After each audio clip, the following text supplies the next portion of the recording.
considerado por Jair Bolsonaro um pouco além de suas expectativas, milhares de pessoas se reuniram neste domingo para um ato convocado pelo ex-presidente em prol da democracia. Desde o início do dia, fotos e vídeos que mostravam apoiadores chegando na Avenida Paulista ganharam destaque nas redes sociais. No ápice do evento, os conservadores lotaram cerca de 1,5 km do cartão postal da Avenida Paulista. Em sua fala, em seu discurso, Jair Bolsonaro defendeu a pacificação do Brasil.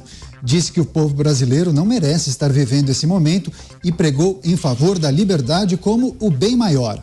O secretário de Segurança Pública de São Paulo, Guilherme Derrite, destacou o ato pacífico e sem ocorrências relevantes. Claro que tem muitas informações para a gente trazer aqui e analisar com os nossos comentaristas. Vamos conectar os muitos pontos, pensar em projeções e também repercussões sobre esse ato que, claro, acaba tendo impacto na cena política, mas também pode repercutir nas apurações que acontecem daquela possível trama golpista. Vamos chamar o José Maria Trindade de Brasília. Zé, seja muito bem-vindo, uma ótima noite a você. Como avaliou o evento de ontem, milhares de pessoas na Avenida Paulista? Qual foi o recado das ruas e quais foram os recados do ex-presidente Bolsonaro? Um ato importante e forte, viu? Muito boa noite, Daniel, boa noite a Cássio, boa noite, Alan, e boa noite a você, que sempre está aqui nos acompanhando nos Pingos nos Is, o original, e isto para nós é muito importante. Vamos começar a semana, né? Olha, este foi um ato considerado aqui muito forte, de um simbolismo muito grande e uma demonstração de que o ex-presidente Jair Bolsonaro agrega e é sim um grande eleitor, seja ele candidato em 2026 ou não. Lá no palanque estavam deputados, senadores, governadores, líderes religiosos e vários candidatos, inclusive um que desponta como muito importante, Ronaldo Caiado, governador daqui de Goiás, daqui do lado de Brasília, né? E que está fazendo um bom trabalho lá, principalmente na área de segurança pública, e que estava no palanque. Essas pessoas, esses candidatos, eles são sensíveis demais à impopularidade ou a qualquer coisa que tira voto. Candidato odeia qualquer coisa que tire votos. E todos estavam lá no palanque. Portanto, é ainda um fator agregador o nome Jair Bolsonaro e a presença dele. E isso ficou muito claro. Agora, com relação ao povo, fica muito importante dizer, foram a São Paulo vários grupos de várias partes do país. Esta não foi uma manifestação de São Paulo, foi uma manifestação nacional. Me disseram aqui, o Gilson Machado, ex-ministro do Turismo, sobre quantas mínimas de que este evento aumentou o fluxo de capital em São Paulo, seja, rendeu para todos. Hotéis, restaurantes, aluguel de veículo, enfim, fez uma grande movimentação também econômica no coração do Brasil, no coração financeiro do Brasil, que é São Paulo. Portanto, o recado é esse. Há um grupo ainda unido, coeso, que foi derrotado nas eleições, mas que continua muito firme, e Jair Bolsonaro é o grande agregador, seja ele candidato ou não. Vamos falar ainda sobre esse ato aí, Daniel, mas os números estão aí brigando com a realidade, quer dizer, várias pessoas dizendo que tem tantos, 180 mil, mas tinha muito mais do que isso lá. Pois é, há muitas divergências, inclusive, viu, Zé Maria? Um grupo de cientistas, especialistas, estudiosos da USP aponta para o número de 185 mil pessoas, mas outras figuras ligadas, inclusive a Polícia Militar, já falam em números superiores. Daqui a pouco a gente vai trazer essas informações. Agora também com a gente o Acácio Miranda, a quem eu agradeço demais pela participação. Acácio, seja muito bem-vindo. Uma ótima noite a você aqui ao programa Os Pingos nos Is. Suas impressões iniciais sobre a manifestação de ontem, a gente pôde observar discursos mais calibrados, né, mais objetivos. As pessoas que ali falaram não se estenderam tanto. Quais são suas impressões? O que é preciso ponderar? Jair Bolsonaro quis prestar contas ao seu público, aos seus apoiadores. Conseguiu? Boa noite, Daniel. Boa noite, Zé. Boa noite, Alan. E um abraço especial à nossa audiência. Eu acho que tanto você como o Zé foram muito cirúrgicos nas suas ponderações, uma vez que existiam dois objetivos na manifestação. Primeiro, uma prestação de contas do presidente em relação ao seu eleitorado, especialmente aquele eleitorado mais fiel. E, em segundo lugar, uma demonstração de união da direita brasileira. Hoje, essa direita está unida em torno do ex-presidente e ela se mostra forte. Eu acho que dois são os aspectos que vale mencionar também. O discurso do ex-presidente foi um discurso de defesa, ele normalmente apela para o emocional, ele tem um viés um pouco mais contundente, ele não o fez, foi um discurso bastante linear, ele pontuou todas as acusações que lhe são feitas, mas também pontuou todas as conquistas do seu governo. E, em segundo lugar, todas as outras autoridades que também discursaram fizeram discursos amenos, discursos defendendo o presidente da República, indicando eventuais excessos que são empregados contra ele. Então, acho que no frigir dos ovos, a direita brasileira, em especial o ex-presidente Jair Bolsonaro, saem maiores do ato de dia 25 de fevereiro. Isso, a manifestação de domingo, passada limpo aqui com os nossos analistas, o Alan Gani também aqui com a gente. Alan, seja bem-vindo, ótima noite a você. O Alan fazendo uma dobradinha, 3 em 1. Exatamente. E também programa Os Pingos nos Is. Suas impressões sobre a manifestação de ontem, você analisou de ponta a ponta, o que mais lhe chamou a atenção, especialmente, claro, o discurso do ex-presidente Jair Bolsonaro. Boa noite, Caniato, Acácio, Zé Maria aí de Brasília, toda a audiência, é claro. Olha, a manifestação foi muito expressiva, pouco importa se eram 30 mil, 100 mil, 1 milhão, 2 milhões, as imagens falam por si só. E é uma manifestação que vai muito além de um apoio a Jair Bolsonaro. É claro que teve todo esse apoio a Jair Bolsonaro, mas eu entendo que Jair Bolsonaro foi a representação, foi o simbolismo de algo maior. Esses próprios manifestantes, eles tinham uma pauta ali, e aquela pauta é uma pauta jurídico-institucional, aonde esses manifestantes, próprio discurso do Tarcísio diz isso, eles querem segurança jurídica, eles querem uma isonomia maior da justiça, entendem que a justiça tem pesado muito mais a mão em relação à direita do que à esquerda, eles querem liberdade de expressão e o respeito à Constituição Federal. Então, enganam-se aqueles que foi simplesmente um apoio para que Jair Bolsonaro não fosse apenas acusado de algum crime, de tentativa de golpe. Não, é muito mais do que isso. Bolsonaro foi o catalisador, é a grande liderança hoje do país, sem sombra de dúvida, é a maior liderança do país, capaz de levar milhares de pessoas às ruas, mas ele foi esse catalisador e os temas, as pautas foram muito maior do que simplesmente o bolsonarismo, e eu elenquei elas aqui.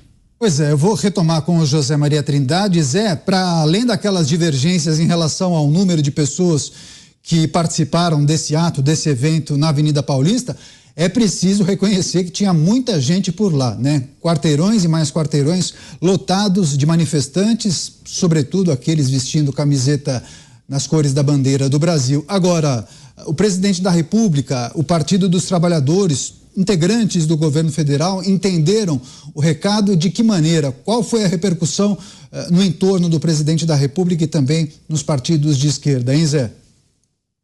Pois é, havia uma grande expectativa, né, sobre esta reunião. A gente conversava aqui e falava sobre a sensibilidade, um momento em que estão sendo julgados aí os que participaram dos atos do dia 8, né, que estão sendo todos condenados pelo Supremo Tribunal Federal, ou quase todos, alguns foram absolvidos, outros fizeram um acordo, né, e principalmente esse processo contra o ex-presidente Jair Bolsonaro e aliados, uma acusação muito grave de tentativa de golpe de Estado. Isso em democracia é uma situação muito grave. Então, havia essa sensibilidade. Pois bem, os grupos ali exatamente aguardando o que iria acontecer.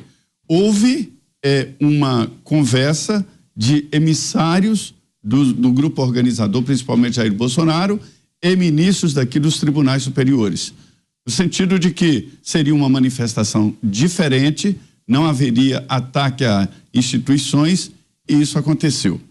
Todos aqui observaram o seguinte: em primeiro lugar, sumiram, saíram aquelas faixas de defesa de intervenção militar, defesa de intervenção no governo e também críticas pesadas, ou seja, ataques a instituições, como o Supremo Tribunal Federal e o Congresso Nacional. Foi uma manifestação pacífica, exemplar, e é aí que está a força do argumento para dizer que foi, evidentemente, uma manifestação popular. E aí, meu amigo, os líderes aqui respeitam muito, muito a força popular.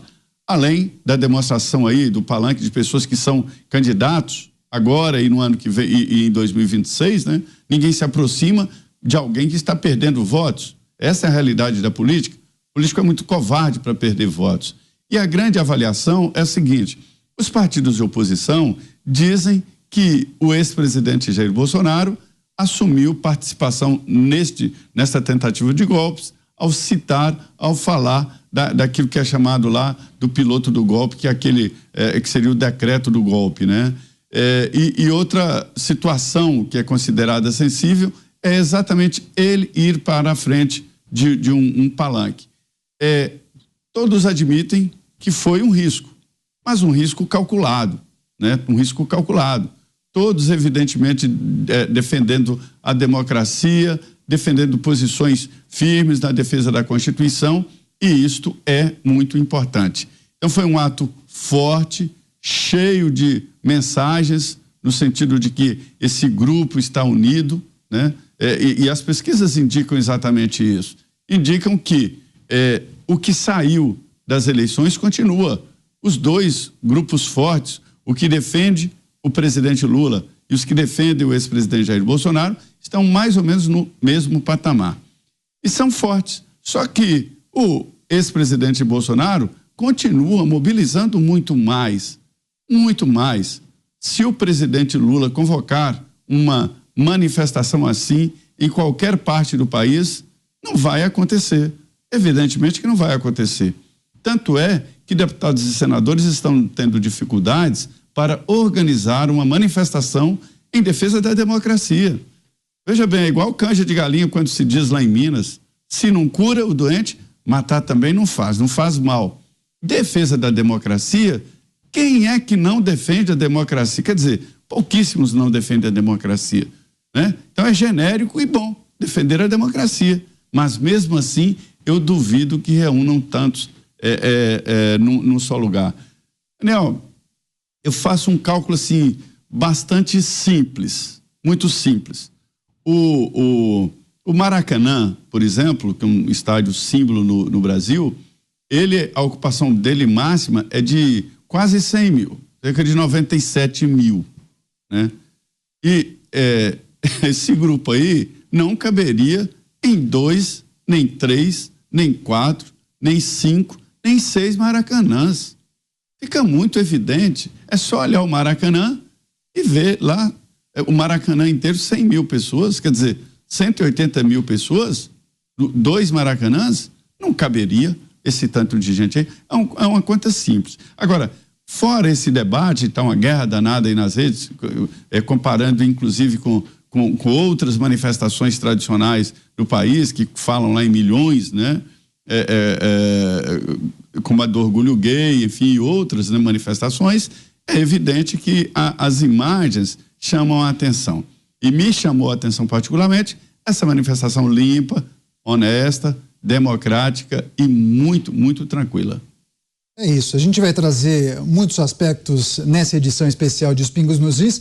Agora eu quero aproveitar, o Acácio Miranda participa de vários programas aqui da Jovem Pan News, é comentarista político, só que também é advogado, jurista e professor, e vai trazer as suas reflexões sobre alguns pontos específicos. É bom ter um técnico para trazer as suas impressões sobre o avançar daquele inquérito, daquela apuração que investiga a suposta trama daquele grupo que teria o objetivo, segundo alguns apontamentos, de dar um golpe de Estado no Brasil. Algumas informações de bastidores, Acácio, apontam que a Polícia Federal já estaria analisando detalhes do discurso para extrair algumas informações para incluir na investigação e no inquérito. Qual é a sua avaliação? Jair Bolsonaro em algum momento se comprometeu? O fato de ele ter ficado em silêncio na oitiva à Polícia Federal e ter trazido as informações para uma multidão, isso muda no quê? Por que ficar em silêncio para a Polícia Federal, mas revelar aquilo que sabe ou aquilo que pensa para uma multidão, milhares de pessoas? Isso pode prejudicar o que os advogados, por exemplo, de Jair Bolsonaro devem ter orientado.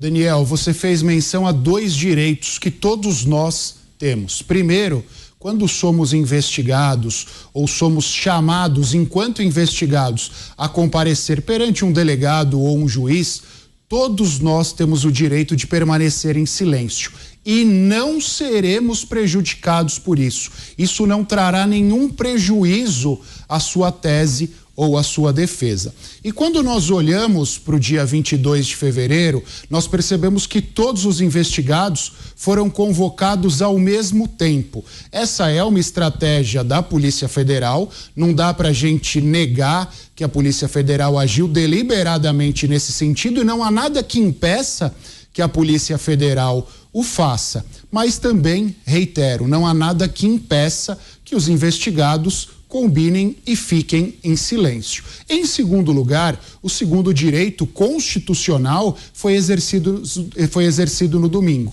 o direito à livre manifestação.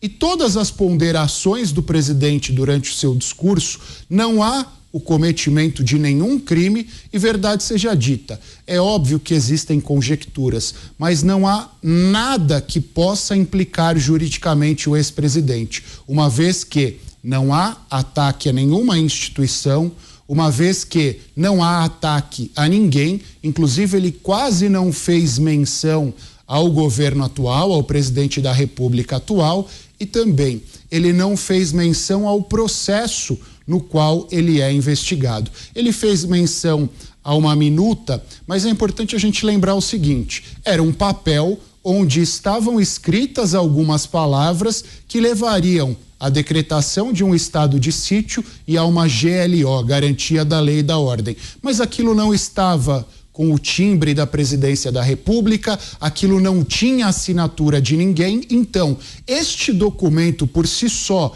dissociado, separado de qualquer outra prova, não tem capacidade suficiente de levar à sua condenação. Por isso que eu acho que no final das contas, instruído ou não, ele se saiu muito bem no discurso e esse discurso tem total compatibilidade com a estratégia de defesa utilizada pelo ex-presidente e pelos seus advogados. Pois é, Alan Gani, o mote do evento era Defesa do Estado Democrático de Direito. Jair Bolsonaro teve o cuidado, inclusive, de gravar vídeos convocando as pessoas, mas pedindo que elas não levassem faixas, enaltecendo nem A nem B, nem hostilizando nem A nem B, nem defendendo nenhuma agenda específica. A gente percebeu também um certo cuidado naqueles que discursaram no dia de ontem. Talvez uma figura tenha fugido do tom da grande maioria, que foi o pastor organizador, Silas Malafaia. Você também viu dessa forma?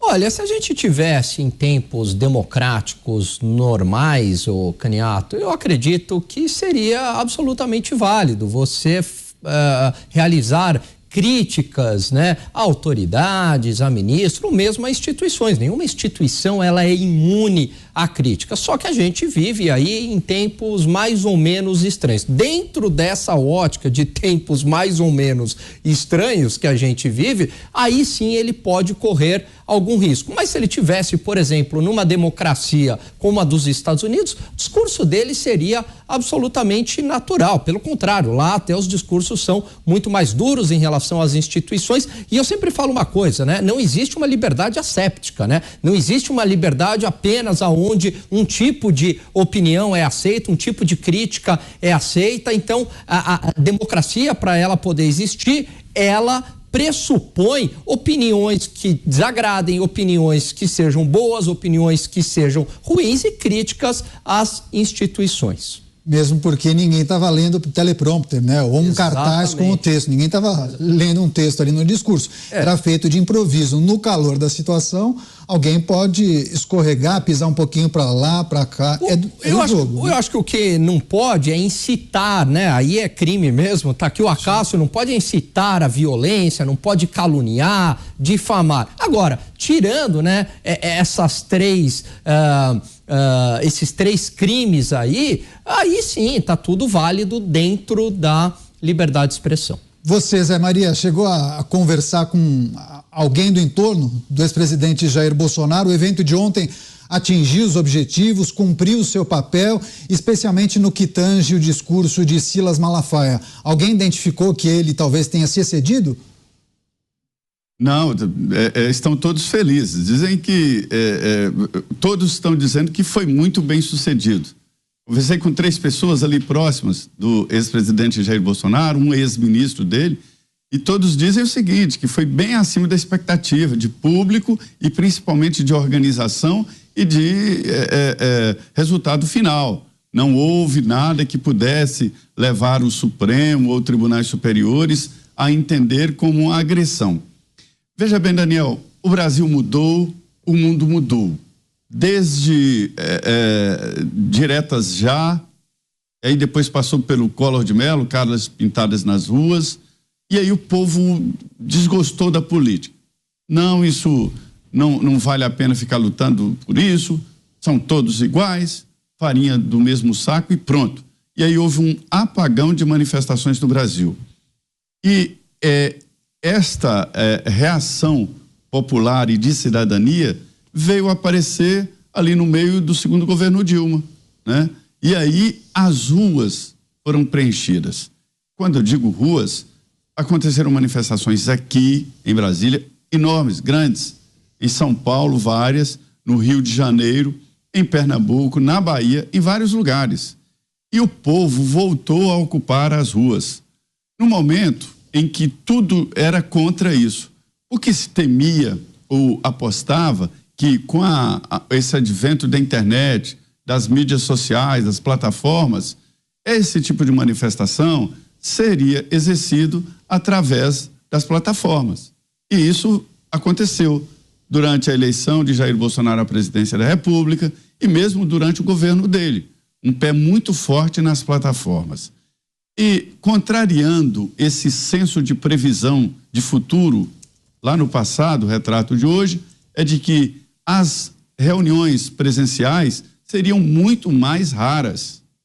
E esta é a realidade. São raras. Onde você puder resolver qualquer problema ou participar através da internet, você faz. Todos nós estamos fazendo isso.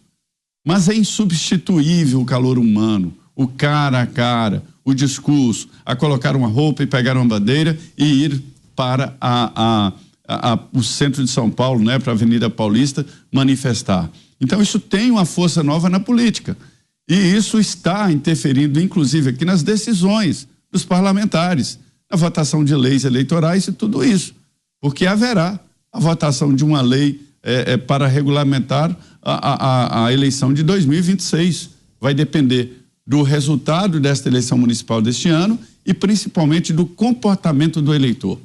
E esse comportamento de ir às ruas, de fazer esse calor humano, de presencialmente, porque atrás de um computador, muita gente é valente, muita gente é ignorante, mal educado, pratica crimes, agressão, mas cara a cara, com a família, isso aí demanda uma crença, demanda uma aposta muito maior.